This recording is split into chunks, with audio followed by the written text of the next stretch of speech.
निहात्य धर्तस्त्रम् धर्तस्त्रम् न कप्रीत् त्याज जनार्दना त्याज जनार्दना त्याज I will निहत्य धर्तस्त्रान् न कप्रीत् त्याज जनार्दना। রাধে রাধে। অর্জুন শ্রীকৃষ্ণকে গোবিন্দ নামে সম্বোধন করেছেন, যেহেতু শ্রীকৃষ্ণ গো অর্থাৎ গাভী ও ইন্দ্রিয়গুলিকে আনন্দ দান করেন। এই তাৎপর্যপূর্ণ নামের দ্বারা সম্বোধন করার মাধ্যমে অর্জুন ইঙ্গিতে জানালেন কিভাবে তার নিজের ইন্দ্রিয় তৃপ্ত হবে। কিন্তু গোবিন্দ নিজে আমাদের ইন্দ্রিয়গুলিকে তৃপ্ত করেন না। আমরা যদি গোবিন্দের ইন্দ্রিয়গুলিকে তৃপ্ত করি তবে আমাদের ইন্দ্রিয়গুলি স্বয়ং তৃপ্ত হয়ে যায়। জাগতিকভাবে সকলেই তাদের নিজেদের ইন্দ্রিয়গুলির তৃপ্তি সাধন করতে চায় এবং তারা চায় ভগবান তাদের এই তৃপ্তি সাধনের সরবরাহকারী হন। যার যতটা ইন্দ্রিয় তৃপ্তি প্রাপ্ত ভগবান তাকে দিয়ে থাকেন, কিন্তু তা বলে তার আগ্রাসী কামনা অনুসারে নয়, কিন্তু তার বিপরীত পন্থা অবলম্বন করে, অর্থাৎ নিজেদের ইন্দ্রিয় তৃপ্তির কথা না ভেবে যদি গোবিন্দের ইন্দ্রিয়ের সেবায় ব্রতী হওয়া যায়, তখন গোবিন্দের আশীর্বাদে জীবেদের সমস্ত বাসনায় চরিতার্থ হয়ে যায়। সমাজ ও পরিবারের প্রতি অর্জুনের গভীর মমতা কিছুটা তাদের প্রতি তার স্বাভাবিক করুণার প্রকাশ। তাই তিনি যুদ্ধ করতে নারাজ। প্রত্যেকেই নিজের ঐশ্বর্য তার বন্ধু বান্ধব ও আত্মীয় স্বজনকে দেখাতে চায়, কিন্তু অর্জুন আশঙ্কা করেছিলেন যে যুদ্ধে তার সমস্ত আত্মীয় স্বজন এবং বন্ধু বান্ধব নিহত হবে এবং যুদ্ধ জয়ের পরে তার ঐশ্বর্য ভোগ করবার জন্য তার সঙ্গে আর কেউ থাকবে না। এটি জড়জাগতিক জীবনের এক বিশেষ চিন্তাধারা। অপ্রাকৃত অনুভূতি সম্পন্ন জীবন অবশ্য ভিন্ন ধরনের। ভগবত্তত্ত্ব যেহেতু ভগবানকে তৃপ্ত করতে চান, তাই ভগবান চাইলে তিনি পৃথিবীর সব রকম ঐশ্বর্য ভগবানের সেবার জন্য গ্রহণ করতে কুণ্ঠিত হন না। ভগবান যখন চান না, তখন তিনি একটি কর্পদক গ্রহণ করেন না। অর্জুন সেই যুদ্ধে তার আত্মীয় স্বজনদের হত্যা করতে চাননি, এবং তাদের হত্যা করাটা যদি একান্তই প্রয়োজন ছিল, তবে তিনি চেয়েছিলেন শ্রীকৃষ্ণ স্বয়ং তাদের বিনাশ করুন। তখন অবশ্য তিনি জানতেন না যে যুদ্ধক্ষেত্রে আসার পূর্বেই ভগবান শ্রীকৃষ্ণের ইচ্ছায় তারা সকলেই হত হয়েছিল, এবং শ্রীকৃষ্ণের সেই ইচ্ছাকে রূপ দেবার জন্য তিনি ছিলেন কেবলমাত্র একটি উপলক্ষ মাত্র। পরবর্তী অধ্যায়গুলিতে এই বিষয়টি উন্মোচিত হয়েছে। ভগবানের শুদ্ধ ভক্ত রূপে অর্জুনের কোনো ইচ্ছাই ছিল না তার দুর্বৃত্ত জ্ঞাতি ভাতাদের উপর প্রতিশোধ নেবার, কিন্তু এটি ভগবানেরই পরিকল্পনা ছিল যে তারা সকলে বিনাশপ্রাপ্ত হোক। ভগবানের ভক্ত কখনোই অন্যায় আচরণকারী কারোর প্রতি প্রতিহিংসা পরায়ণ হন না, কিন্তু ভগবানের ভক্তকে যে আঘাত দেয়, ভগবান কখনোই সেই দুর্বৃত্তের অপরাধ সহ্য করেন না। ভগবানের শ্রীচরণে কোনো অপরাধ করলে ভগবান তা ক্ষমা করতে পারে, কিন্তু তার ভক্তের প্রতি অন্যায় আচরণকারী কাউকেই ভগবান ক্ষমা করেন না। তাই অর্জুন যদিও তাদের ক্ষমা করতে চেয়েছিলেন, কিন্তু ভগবান সেই দুর্বৃত্তদের বিনাশ করতে দৃঢ় সংকল্প ছিল। এখানে একটা জিনিস যেটা বলার আছে সেটা হচ্ছে গিয়ে, মায়া যখন ত্যাগ হয়ে যায় একটা জায়গায় গিয়ে, তখন না আর দেখবো না আমরা যে আমার ভাই বা শ্যালক কে আছে না আছে। ত্রৈলোক্য মানে হচ্ছে কি ত্রিভুবনের স্বামী। একটা যেখানে কন্ট্রাডিকশনস করে কি, আমরা দেখছি যে আমার সন্তান, আমরা দেখছি আমার ভাই, তাহলে তার যদি কিছু হয় তাতে আমার যতটা খারাপ লাগছে, যিনি ত্রিভুবনকে গড়েছেন তার কতটা খারাপ লাগে। সেখানে যদি আমরা বলে দিই যে ভগবান আমি হত্যা করতে পারছি না, আমার খারাপ লাগবে, এটা ইনভ্যালিড স্বরূপ চলে আসে ভগবানের সামনে। ঠিক আছে, একটা সময় হয় না, আমরা যারা কম্পিউটার জানি, কিছু কিছু ইনপুট, ধরো আমরা কোনো একটা কিছু ইনপুট করলাম, সেটা স্ক্রিনে চলে আসে ইনভ্যালিড। ইনভ্যালিড ইনভ্যালিড কথাটা, শব্দটার অর্থ হচ্ছে যে প্রযোজ্য, মানে প্রযোজ্য নয়। ঠিক আছে, কেন প্রযোজ্য নয়? কারণ তুমি তার সামনে বলছো যিনি কিনা সবার পিতা, মানে তিনি যখন তোমায় আদেশ করছে সেই জায়গায় দাঁড়িয়ে তার মানে বুঝতে হবে, তার মানে এখানে আমার ফিলিংসের কোনো দাম নেই, এটা আমি তার মানে ভুল করছি।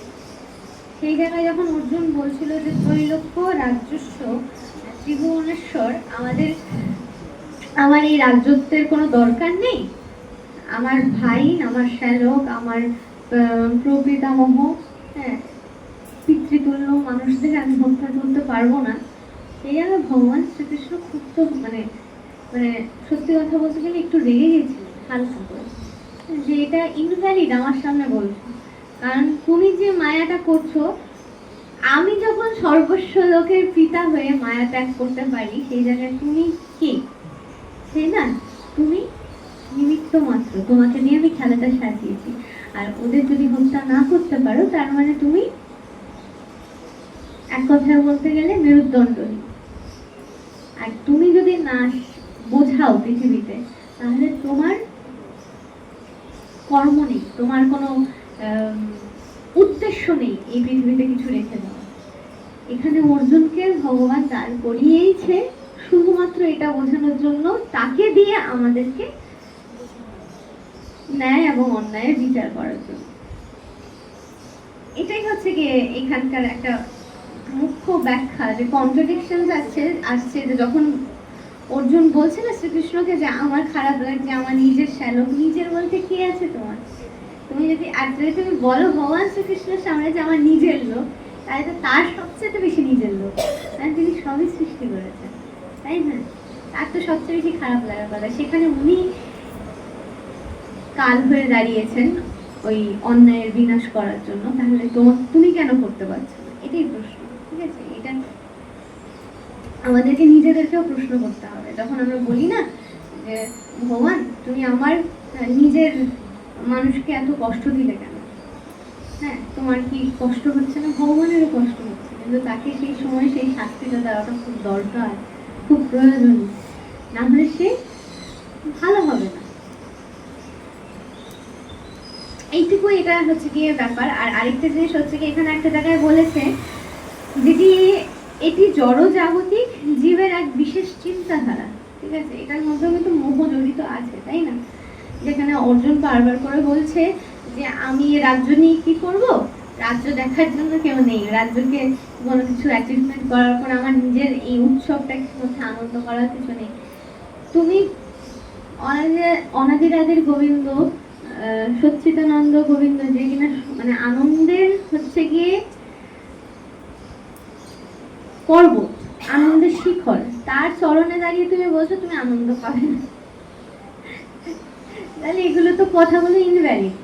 এইগুলো কেন বলা হয়েছে সেটা আমাদের ভাবার বিষয় হচ্ছে কি, কারণ এই সমস্ত ধারণা কিন্তু আমাদেরই হয়।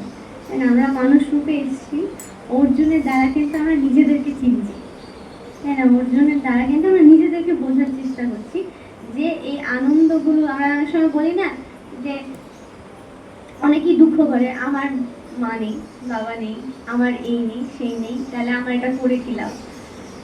তখন বলতে হবে যে তার মানে তুমি আধ্যাত্মিক জগতে আসতেই পারবে না কখনো। কারণ বলা হয় যে যেই মানুষ নিজেকে ভালোবাসতে পারে না, তো ভগবানকে কখনো ভালোবাসতে পারে না। আধ্যাত্মিকতায় আসতে গেলে মনে সাহস দরকার। আমারও নেই আমারও নেই, আমি আসতে পারিনি, এবং আমি ভগবান জানে না কবে নিয়ে আসবে আমাকে।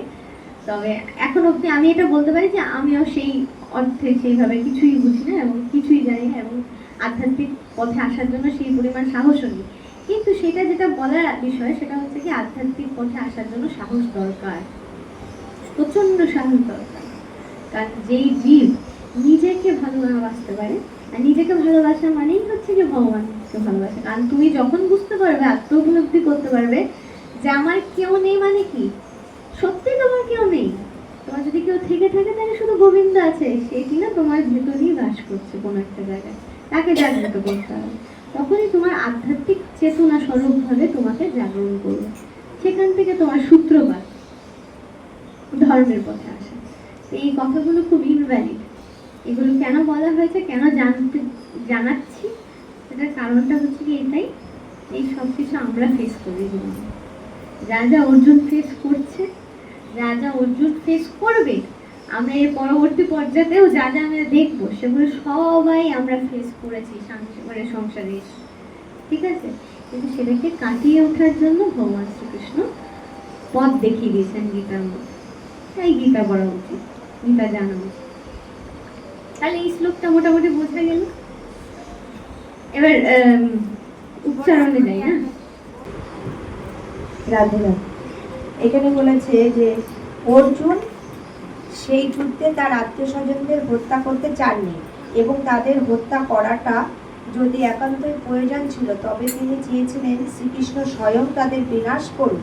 তখনও অবশ্য তিনি জানতেন না, যে এখানে আছে অর্জুন জানতেন না, যুদ্ধক্ষেত্রে আসার পূর্বেই ভগবান শ্রীকৃষ্ণের ইচ্ছায় তারা সকলেই হত হয়েছিল, এবং শ্রীকৃষ্ণের সেই ইচ্ছাটা রূপ দেবার জন্য তিনি ছিলেন কেবলমাত্র উপলক্ষ মাত্র। এই জায়গাটা একটু বুঝে দেয় যে এটা হত হয়েছিল যুদ্ধক্ষেত্রে আসার আগে, মানে তারা হত ছিল। আমরা সবাই মৃত, তুমি জানো সেটা? এই হত কথার অর্থ হচ্ছে কি এটাই, আমরা কিন্তু এই মুহূর্তে মৃত, সকলে মৃত। ভগবান সবাইকেই মেরে রেখেছে, কিন্তু লীলা না হয় হবে না। তার জন্য রোবটকে যেরকম আমরা চার্জ দিয়ে চালাই, ঠিক আছে, মেশিনকে যেরকম আমরা চার্জ দিয়ে চালাই, আমাদের চার্জারটা হচ্ছে ভগবান শ্রীকৃষ্ণ। তার দ্বারা আমরা চার্জ হয়ে কিছুদিন বাঁচি, মানে কিছুদিন অ্যাক্টিভিটি করি। এখানে হত কথার অর্থ হচ্ছে কি এটাই, হ্যাঁ এখন অব্দি অর্জুন জানে না, ঠিক আছে, আরো পরবর্তী পর্যায়ে আমরা জানতে পারবো, যেখানে ভগবান শ্রীকৃষ্ণ ক্রুদ্ধ হয়ে অর্জুনকে দেখিয়ে দেয়, দেখো তুমি কাকে মারবে, তোমার মারার ক্ষমতা কি, আমি সবাইকে মেরে রেখেছি, তোমার হাত দিয়ে আমি করাচ্ছি যাতে লীলা হয়, লীলা হয়, জগৎ যাতে শিক্ষা পায় যে সমস্ত জায়গায় আমি থাকবো না। আমি যদি তোমাকে এখানে হেল্প করে দিই, হ্যাঁ, আমি যদি এখানে অস্ত্র ধারণ করে তোমাকে এখানে হেল্প করে দিই যে আমি মেরে দেবো তোমার হয়ে, তাহলে জগৎ সবসময় আমার উপর নির্ভরশীল থাকবে যে আমি কিছু করবো না, হ্যাঁ ভগবান এসে আমাকে ইয়ে করে দেবে। কিন্তু আমি তো তোমাকে বিবেক দিয়েছি, বুদ্ধি দিয়েছি, শক্তি দিয়েছি, বিবেচনা দিয়েছি, তার মানে তোমার ভেতরেই আমি আছি। তাই তুমি যদি অন্যায়ের প্রতিবাদ না করো, আমি তোমার রথের সারথি হব না। তাই এখানে অর্জুনকে বলা হয়েছে তারা সবাই হত আছে, তোমাকে এখানে দাঁড়াতে হবে অন্যায়ের বিরুদ্ধে, যাতে জগৎ শিক্ষা পায় এইটা যে প্রত্যেকবার যতবার কুরুক্ষেত্র রচনা হবে ততবার অন্যায়ের বিরুদ্ধে আমাদেরকে অর্জুন হয়ে দাঁড়াতে হবে। এটাই মানে, বুঝতে পেরেছো?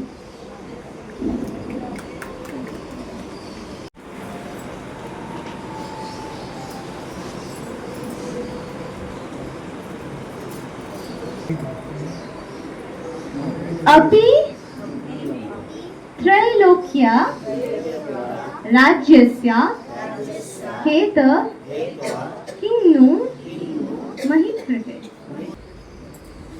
তাহলে নিহত্য ধর্তরাষ্ট্রান না কা প্রীতি স্যাৎ জনার্দন।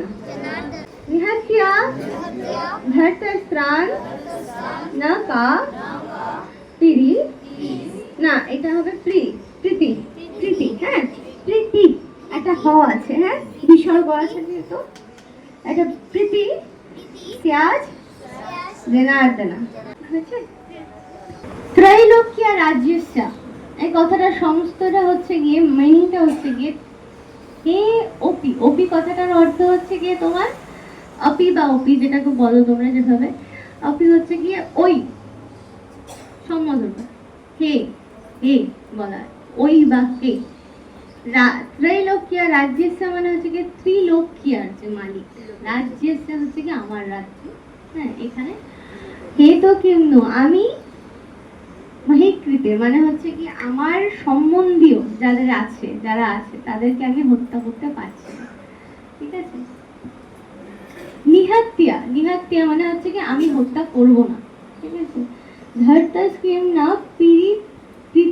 প্রীতি স্যার জানা। প্রীতি কথার অর্থ হচ্ছে গিয়ে প্রেম স্বরূপ, ঠিক আছে, যে আমি তাদেরকে ভালোবাসি, যাদেরকে আমি ভালোবাসি তাদেরকে আমি হে জনার্দনা আমি তাদেরকে নিহাতিয়া করতে চাই, মানে হচ্ছে কি হত্যা করবো না আমি তাদের, এটাই বলতে চাই। বুঝতে পেরেছি?